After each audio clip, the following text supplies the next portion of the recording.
লূত আলাইহিস সালাম বলছেন, আমার মেয়েরা আছে, চাইলে আমার মেয়েদেরকে বিয়ে করে নাও।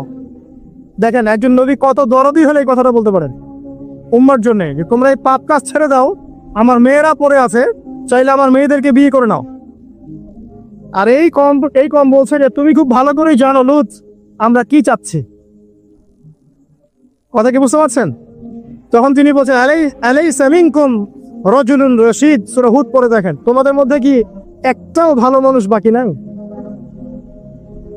তখন এরা বলছে, তুমি লূত নিজেকে খুব পবিত্র মনে করো, লূত আলাইহিস সালাম সমকামিতায় বিশ্বাসী না, তার পরিবার বিশ্বাসী না, এই কারণে তার পরিবারকে ক্রিটিসাইজ করা হচ্ছে, তুমি কি খুব বেশি পবিত্র মনে করছো আমাদের চাইতে? লূত আলাইহিস সালাম বলছেন, আমার মেয়েরা আছে, চাইলে আমার মেয়েদেরকে বিয়ে করে নাও। দেখেন একজন নবী কত দরদি হলে এই কথাটা বলতে পারেন উম্মার জন্য, যে তোমরা এই পাপ কাজ ছেড়ে দাও, আমার মেয়েরা পড়ে আছে, চাইলে আমার মেয়েদেরকে বিয়ে করে নাও।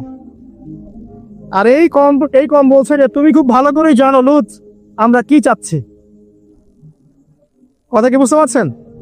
তখন তিনি বলছেন, আলাইসা মিনকুম রাজুলুন রশিদ, সূরা হুদ পড়ে দেখেন, তোমাদের মধ্যে কি একটাও ভালো মানুষ বাকি নাই?